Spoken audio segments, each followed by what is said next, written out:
Good afternoon. नमस्कार, आदाब, सत श्री अकाल, वेलकम, सुस्वागतम सभी लोगों का।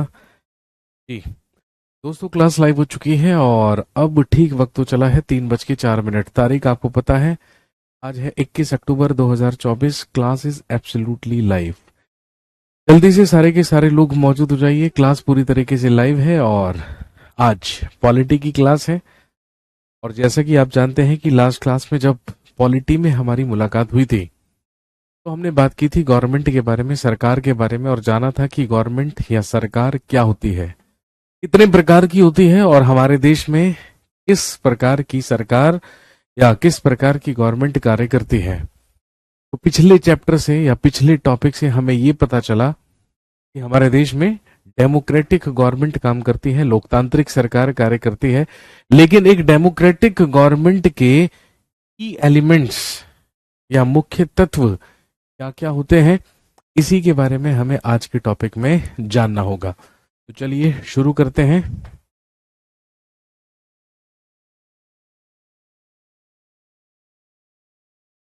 This is social and political life.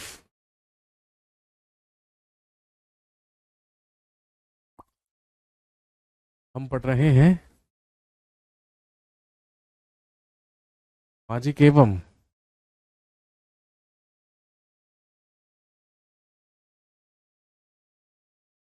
सामाजिक एवं राजनैतिक जीवन, सोशल एंड पॉलिटिकल लाइफ, सामाजिक एवं राजनैतिक जीवन।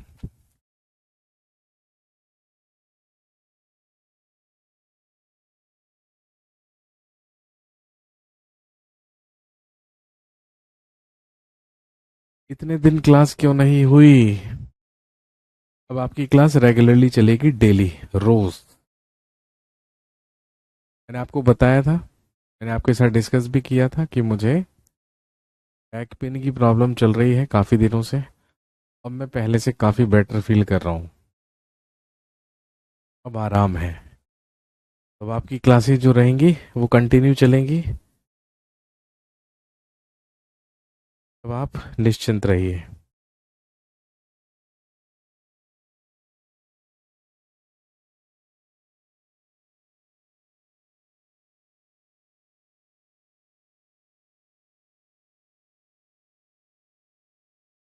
ठीक है।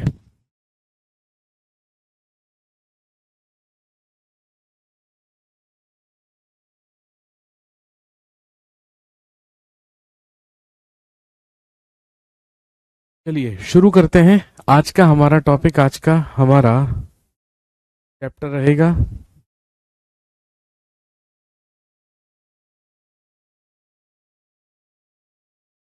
एलिमेंट्स ऑफ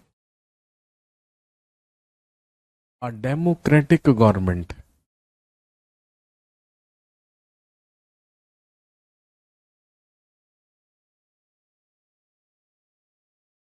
लोकतांत्रिक सरकार के प्रमुख तत्व।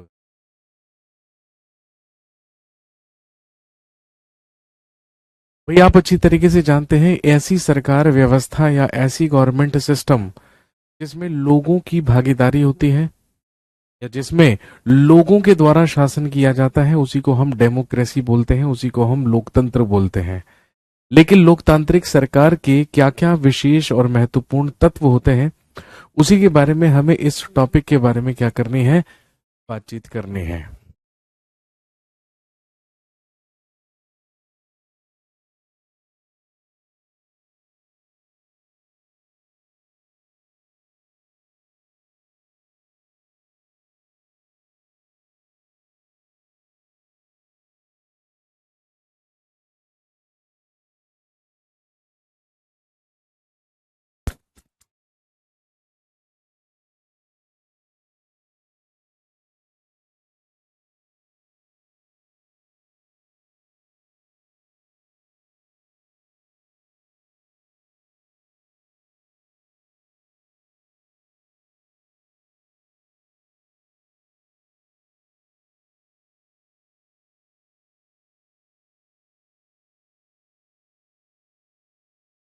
की elements of a democratic government, लोकतांत्रिक सरकार के प्रमुख तत्व।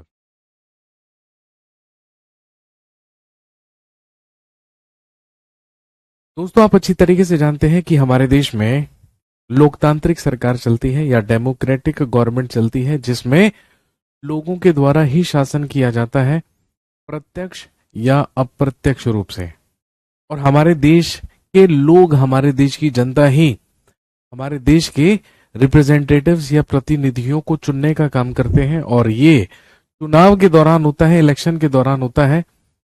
और आप जानते हैं कि हर 5 साल के बाद हमारे देश में जनरल इलेक्शंस होते हैं, जिन्हें हम आम चुनाव कहते हैं, लोकसभा के लिए भी, राज्य की विधानसभा के लिए भी, और स्थानीय निकायों या लोकल गवर्नमेंट बॉडीज के लिए भी। इसलिए आप कह सकते हैं कि हमारे देश में डेमोक्रेसी चलती है, डेमोक्रेटिक गवर्नमेंट यहां पर चलती है, क्योंकि यहाँ पर लोगों के द्वारा ही शासन किया जाता है और लोगों के द्वारा ही अपने प्रतिनिधियों का चुनाव किया जाता है। कहानी की शुरुआत होती है दक्षिण अफ्रीका से। अगर हम आपके एनसीईआरटी चैप्टर की बात करें,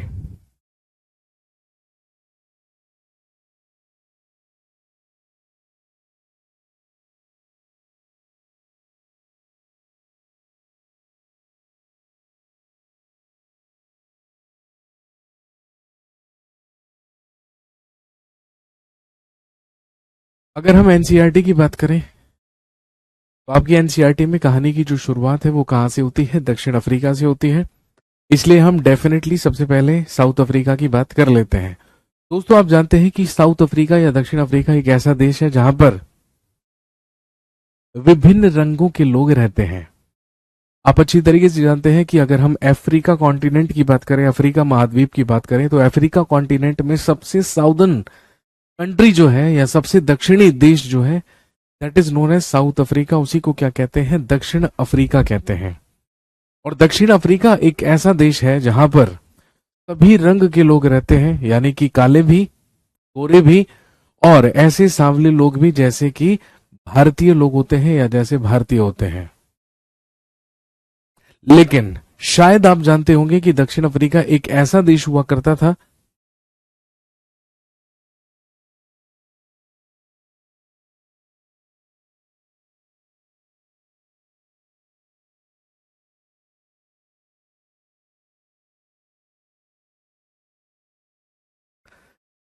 दक्षिण अफ्रीका में ही एक सिटी है, एक शहर है जो कहलाता है जोहानिसबर्ग।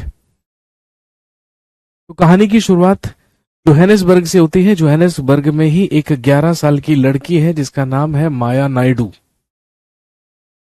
जब वो घर की साफ सफाई कर रही थी तो उसने देखा कि घर की साफ सफाई करते हुए ही घर के ही एक बॉक्स में, एक बक्से में उसे एक रजिस्टर मिला, या उसे एक स्क्रैप बुक मिली। और उस स्क्रैप बुक में, उस रजिस्टर में उसने देखा कि ढेरों न्यूज़पेपर की कटिंग्स उसमें लगी हुई हैं, और सारे की सारी न्यूज़पेपर कटिंग्स में एक लड़के का चित्र है जिसकी उम्र लगभग 15 साल है।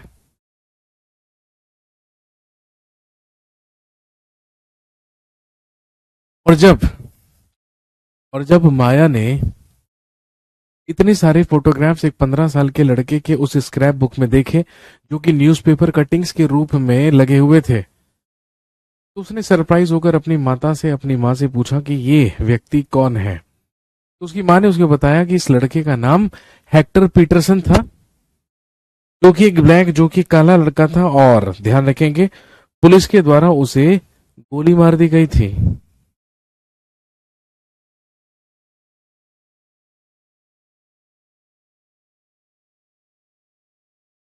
और जब माया ने ये सुना कि एक 15 साल के लड़के को पुलिस के द्वारा गोली मार दी गई, तो माया ने अपनी माता से पूछा इसका रीजन क्या था, इसका कारण क्या था। अब माया की माता, माया की माँ माया को बताती है कि दक्षिण अफ्रीका में पहले एपर्थिट लॉ यानी कि रंग भेद कानून चला करता था। अगर मैं आपसे पूछूं कि भाई रंग भेद कानून से आप क्या जानते हैं, तो सिंपल सी बात है, discrimination on the basis of the colour of body. हमारे शरीर के रंग के आधार पर ही किसी भी प्रकार का भेदभाव करना, किसी भी प्रकार का डिस्क्रिमिनेशन करना ही क्या कहलाता है? रंग भेद कानून कहलाता है या रंग भेद कहलाता है?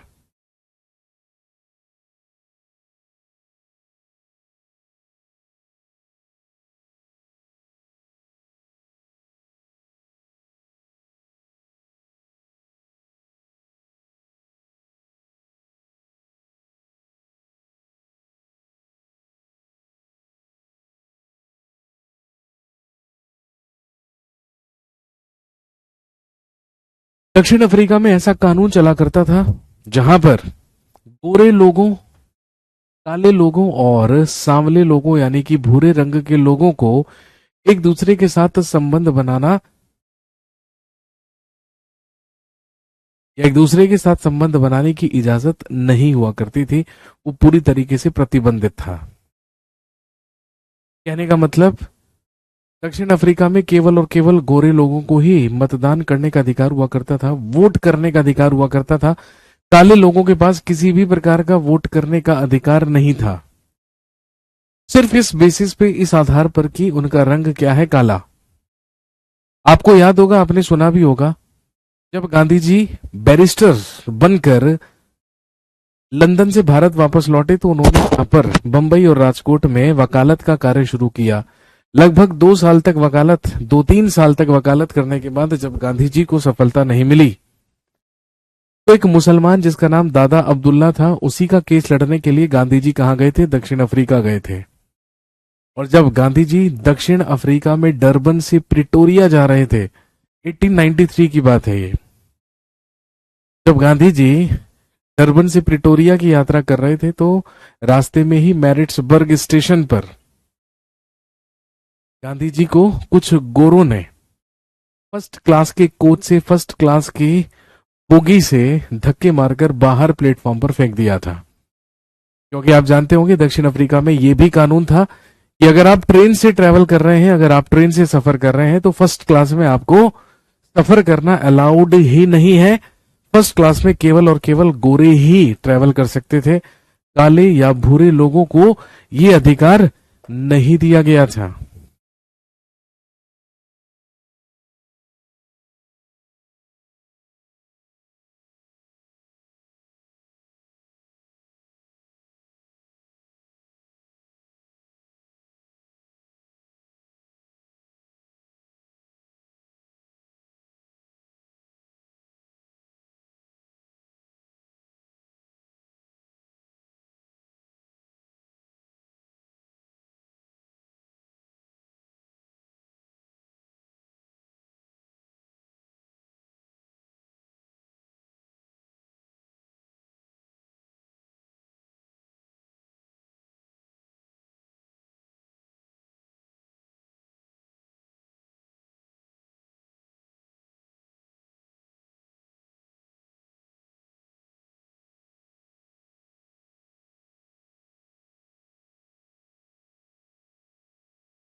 हाँ जी, तो मैंने आपसे कहा कि दक्षिण अफ्रीका में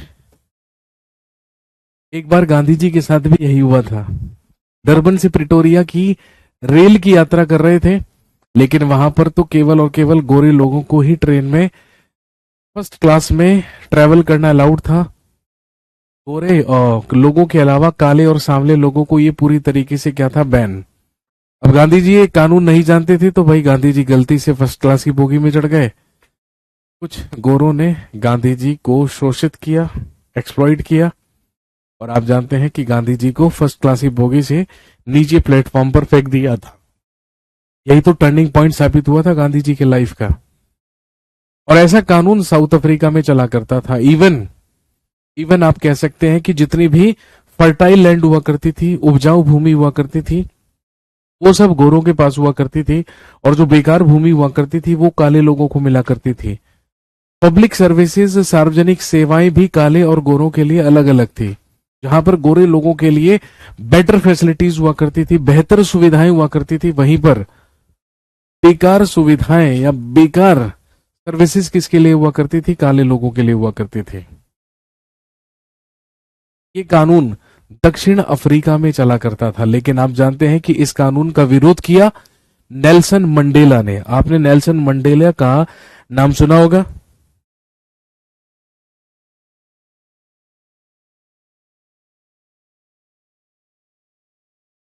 अफ्रीकन नेशनल कांग्रेस, जैसे हमारे यहां पर इंडियन नेशनल कांग्रेस है, वैसे ही अफ्रीका में हुआ करती थी अफ्रीकन नेशनल कांग्रेस।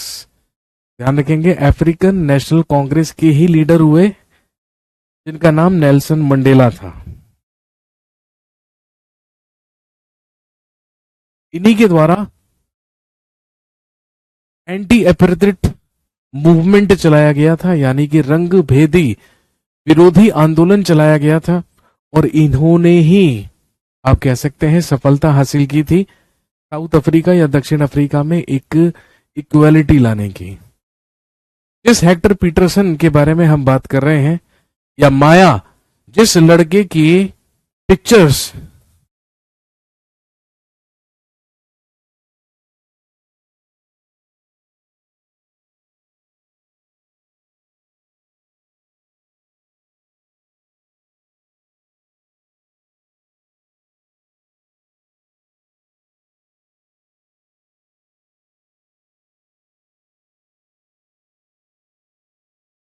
तो जो हेक्टर पीटरसन हुआ करता था वो दक्षिण अफ्रीका के ही, साउथ अफ्रीका के ही साउथ वेस्ट में एक सिटी हुआ करती थी, जिस सिटी का नाम सोवेटो हुआ करता था।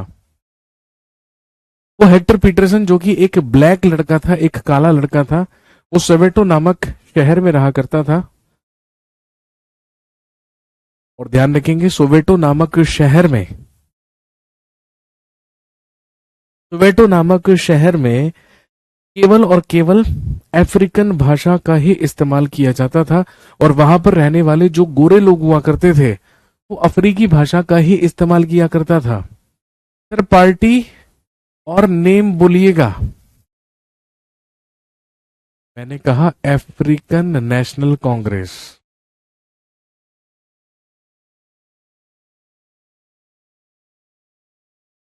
और अफ्रीकन कांग्रेस या नेशनल कांग्रेस के ही लीडर हुए नेल्सन मंडेला।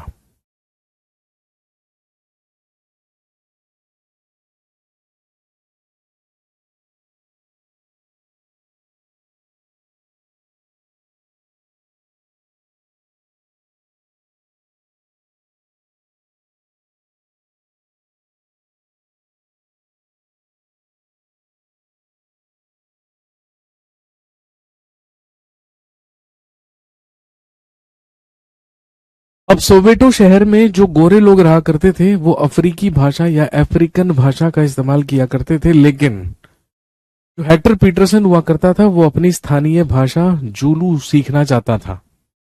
लेकिन उसके स्कूल में और वहां के लोगों के या गोरों के द्वारा उस पर प्रेशर बनाया गया, उन काले लोगों को प्रेशराइज किया गया कि आपको अफ्रीकी भाषा ही सीखनी होगी। और जब उन्होंने इस बात का विरोध किया,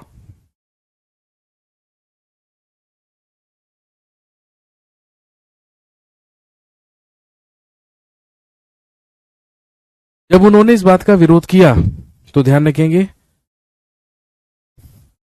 विरोध प्रदर्शन कर रहे लोगों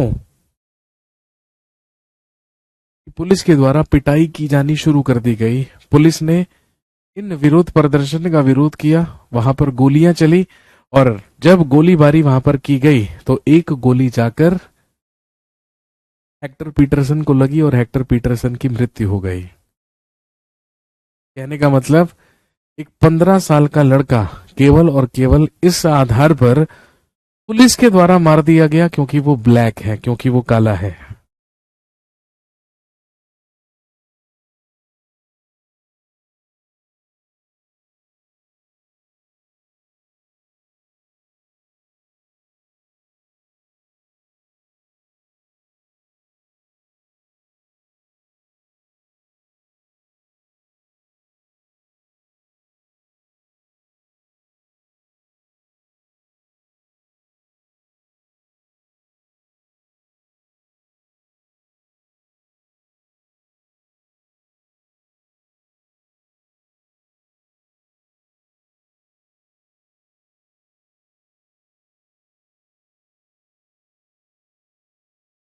तो फाइनली दक्षिण अफ्रीका में जो रंग भेदी कानून चल रहा था उसी के खिलाफ मूवमेंट, इस मूवमेंट को कहते हैं एंटी एपर्थेड मूवमेंट या भेदी रंग भेद विरोधी आंदोलन।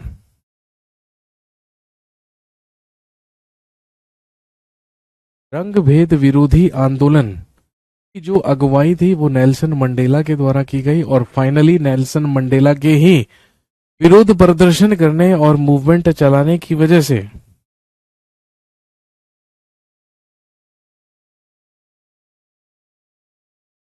फाइनली इन 1994 1994 में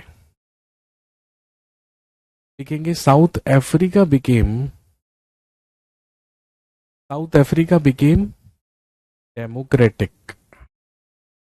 1994 में दक्षिण अफ्रीका को लोकतांत्रिक बना दिया गया या दक्षिण अफ्रीका लोकतांत्रिक बना।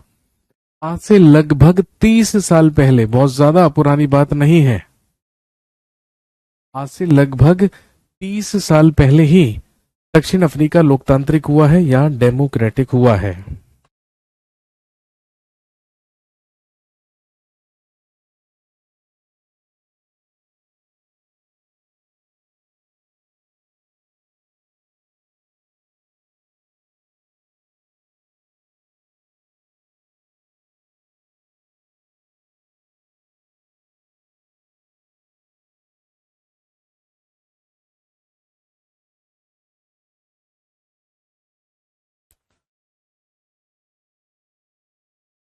चलिए अब हम जानते हैं एक डेमोक्रेटिक गवर्नमेंट, एक लोकतांत्रिक सरकार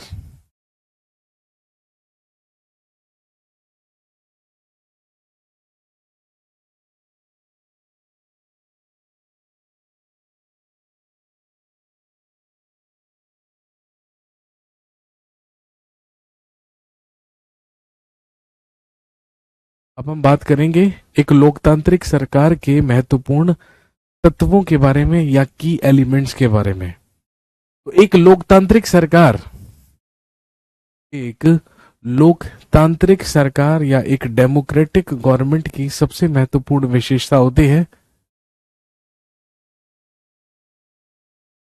पार्टिसिपेशन, यानी कि भागीदारी। सबसे पहला की एलिमेंट या प्रमुख विशेषता है भागीदारी।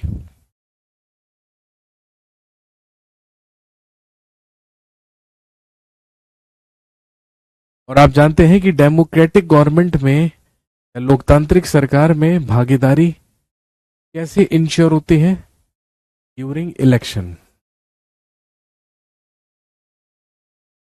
या निर्वाचन के दौरान।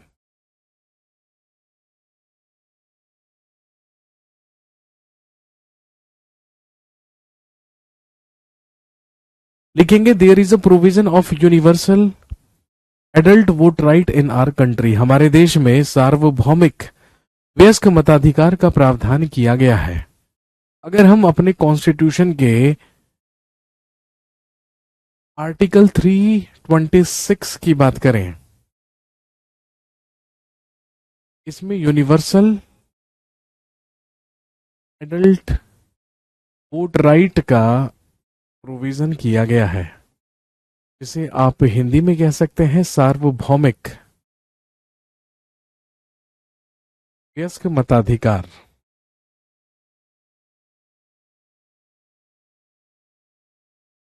इसका मतलब क्या है? इसका मतलब यह है कि हमारे देश में ये प्रोविजन है, ये प्रावधान है कि वह भारत का नागरिक, वह सिटीजन ऑफ इंडिया जो 18 वर्ष की आयु पूरी कर लेगा, अगर वह 18 वर्ष की आयु पूरी कर लेता है तो उसका एक संवैधानिक अधिकार उसे दिया जाता है, विच इज वोट राइट, जो है मतदान करने का अधिकार। और आप जानते होंगे मतदान करने का अधिकार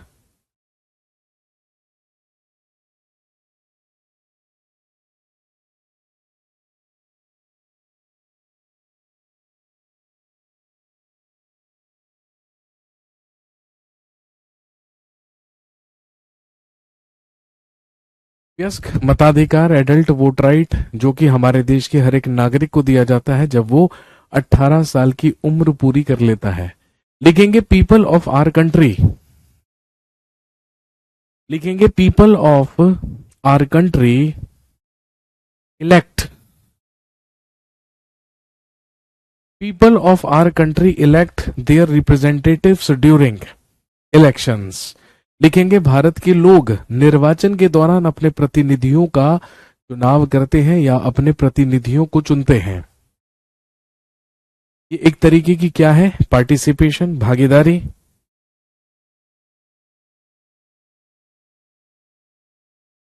तो आप जानते हैं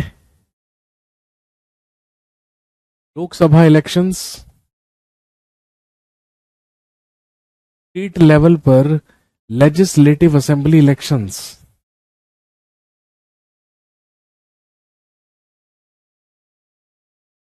और एक होते हैं लोकल गवर्नमेंट इलेक्शंस, जिसके अंतर्गत पंचायतों और नगर पालिकाओं के चुनाव आते हैं। लोकसभा निर्वाचन, विधानसभा निर्वाचन और स्थानीय सरकार निर्वाचन।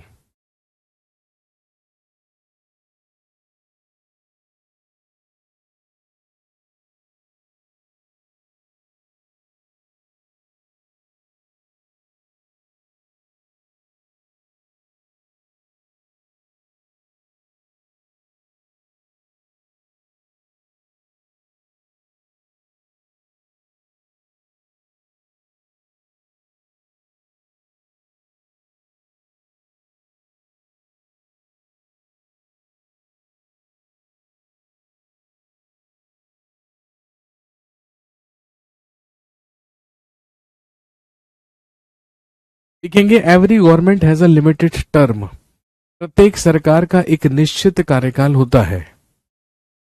Every government has a limited term,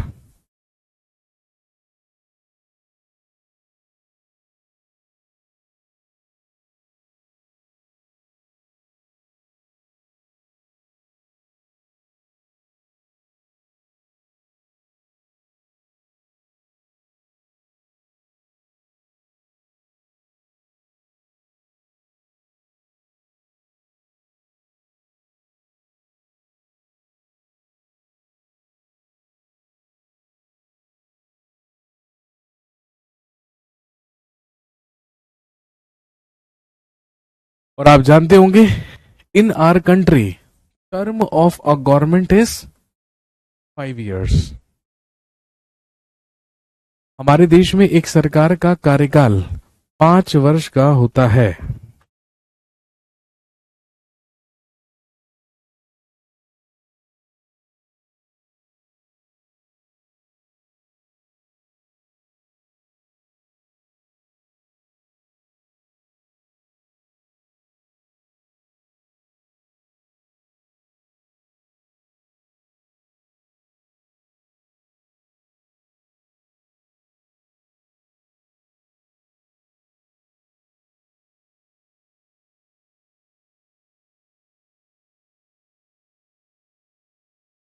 लेकिन लेकिन ऐसा नहीं है कि अगर लेकिन ऐसा नहीं है कि अगर हमारे देश के लोगों ने एक बार किसी की सरकार बनाई या किसी की सरकार बनने दी या किसी प्रतिनिधि को चुना तो वो हमेशा के लिए चुन लिया गया, ऐसा बिल्कुल भी नहीं है। क्योंकि आप जानते हैं कि हर 5-5 साल के बाद हमारे देश में निर्वाचन होते हैं, इलेक्शंस होते हैं, चुनाव होते हैं, और 5 साल के बाद फिर से लोगों के द्वारा चुनाव में मतदान किया जाता है। और अगर जनता चाहे तो मतदान में किसी और को सरकार बनाने का मौका दे सकती है।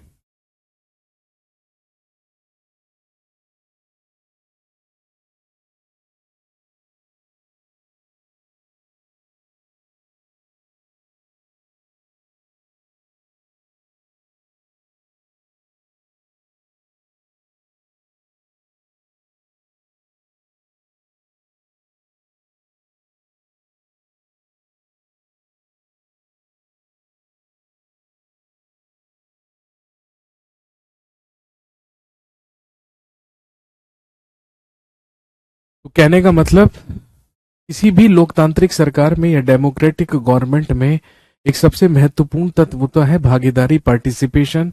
और वो पार्टिसिपेशन किसका होता है? लोगों का होता है। लेकिन लोगों के द्वारा पार्टिसिपेट करने के तरीके और भी हो सकते हैं। जैसे अगर सरकार के द्वारा कोई भी कानून लाया जाता है और अगर देश की जनता उस कानून से सहमत नहीं है या खुश नहीं है, तो आप अच्छी तरीके से जानते हैं कि हमारी जनता के द्वारा विरोध प्रदर्शन करके, जुलूस निकालकर, हड़ताल करके, न्यूज़पेपर, मीडिया के माध्यम से भी सरकार की नीतियों का विरोध किया जा सकता है, सरकार की पॉलिसीज को बाइकॉट किया जा सकता है।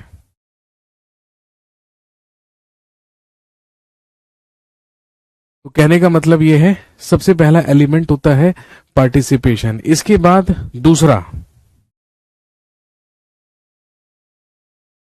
Second one is resolving disputes.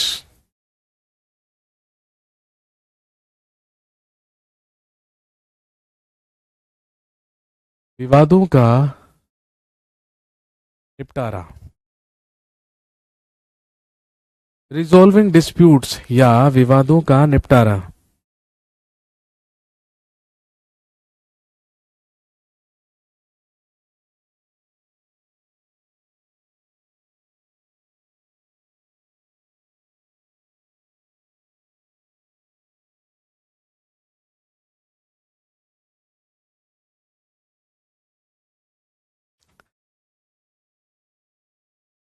अब लोकतांत्रिक सरकार में विवादों का निपटारा करने का क्या मतलब है?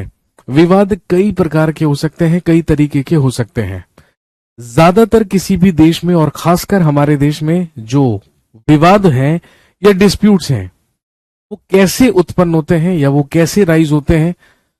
तो ध्यान रखेंगे, जब विभिन्न धर्मों, विभिन्न जातियों और विभिन्न संस्कृतियों के लोग आपस में मिलते हैं, तो वहीं पर उनके धर्म और उनकी संस्कृति से संबंधित किसी भी प्रकार का विवाद क्या हो सकता है? उत्पन्न हो सकता है।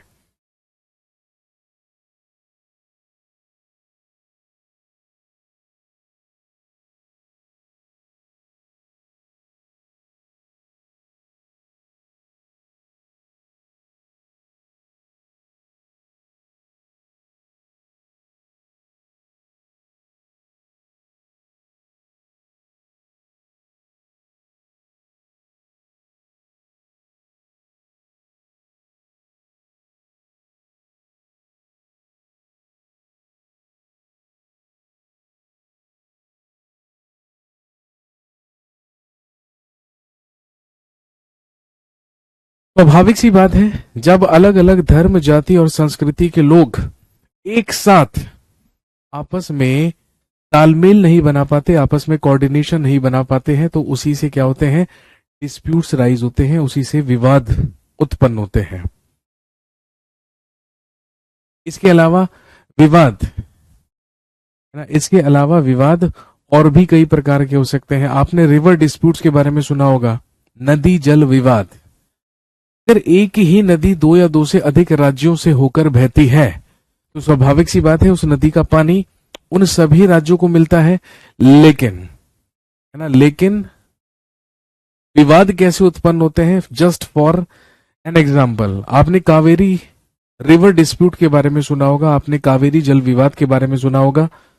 अगर हम कावेरी नदी की बात करें तो कावेरी नदी कर्नाटका से तमिलनाडु होते हुए बहती है और यह विवाद भी मुख्य रूप से कर्नाटक और तमिलनाडु के ही बीच में है। लेकिन परेशानी यही है कि हर बार तमिलनाडु सरकार की शिकायत होती है सुप्रीम कोर्ट से कि कर्नाटक सरकार अपने ही यहां पर बांध में पानी रोक लेता है। अगर वो पानी नहीं छोड़ेगा तो हमारे बांध तक पानी कैसे आएगा और वहां पर हम पानी को इकट्ठा कैसे कर पाएंगे? तो जब भी दो या दो से अधिक राज्यों के बीच में किसी भी प्रकार का कोई विवाद होता है, किसी भी प्रकार का कोई डिस्प्यूट होता है, तो उसे रिजॉल्व करने की जो जिम्मेदारी होती है, उसका निपटारा करने की जो जिम्मेदारी होती है, वो सुप्रीम कोर्ट ऑफ इंडिया या भारत के सर्वोच्च न्यायालय की होती है।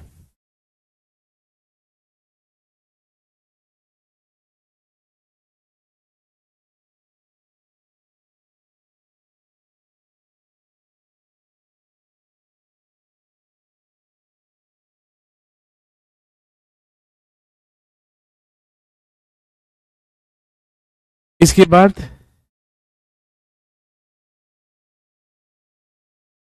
इक्वालिटी, समानता। एक लोकतांत्रिक सरकार में, एक डेमोक्रेटिक कंट्री में लोगों के बीच इक्वालिटी होती है, समानता होती है। और आप अच्छी तरीके से जानते हैं कि हमारे कॉन्स्टिट्यूशन, हमारे संविधान के तहत भी भारत के नागरिकों को मौलिक अधिकारों के तहत कुछ समानता के अधिकार दिए गए हैं। और आप जानते होंगे कॉन्स्टिट्यूशन के पार्ट 3 में आर्टिकल 14 से लेकर आर्टिकल 18 तक हमारा सबसे पहला मौलिक अधिकार ही क्या है? राइट टू इक्वालिटी, जिसे आप हिंदी में लिख सकते हैं समानता का अधिकार।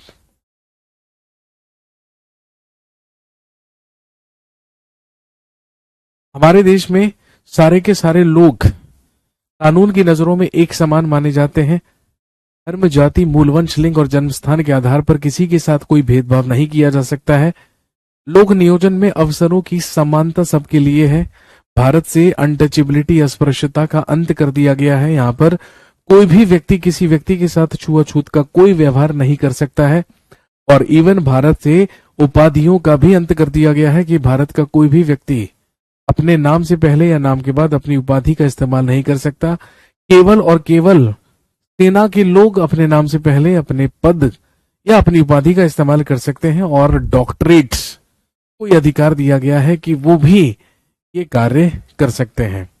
और इसके अलावा एक और की एलिमेंट जो कि डेमोक्रेटिक गवर्नमेंट का होता है, दैट इज जस्टिस, न्याय।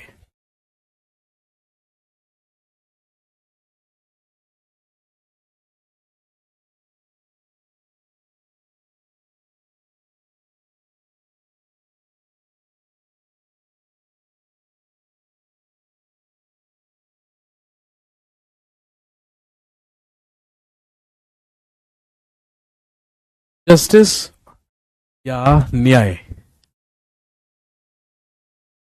सर, उपाधि को त्यागना इज आर्टिकल 19। नहीं नहीं नहीं बालिके, मैंने क्या कहा? आर्टिकल 14 से लेके आर्टिकल 18 तक।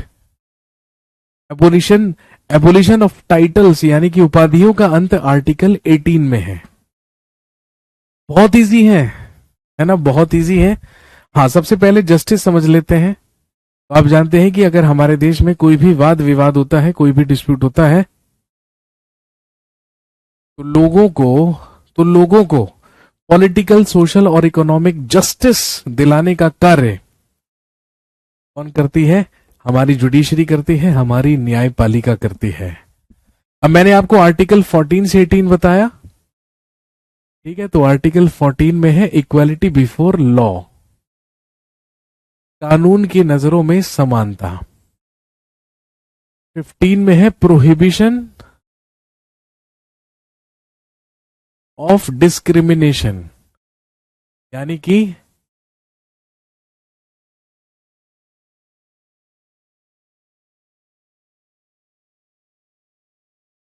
प्रोहिबिशन ऑफ डिस्क्रिमिनेशन, भेदभाव पर प्रतिबंध।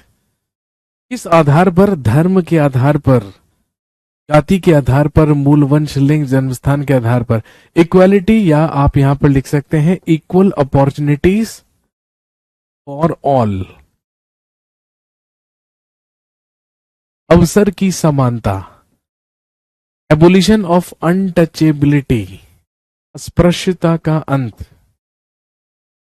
और 18 में है एबोलिशन ऑफ टाइटल्स, उपाधियों का अंत। ये है वो 5 मौलिक अधिकार जो हमारे सबसे पहले मौलिक अधिकार हैं।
तो दोस्तों ये थे कुछ की elements of a democratic government, लोकतांत्रिक सरकार के कुछ महत्वपूर्ण तत्व। आज के लिए इतना ही रखते हैं, कल मिलते हैं, कल हिस्ट्री की क्लास है।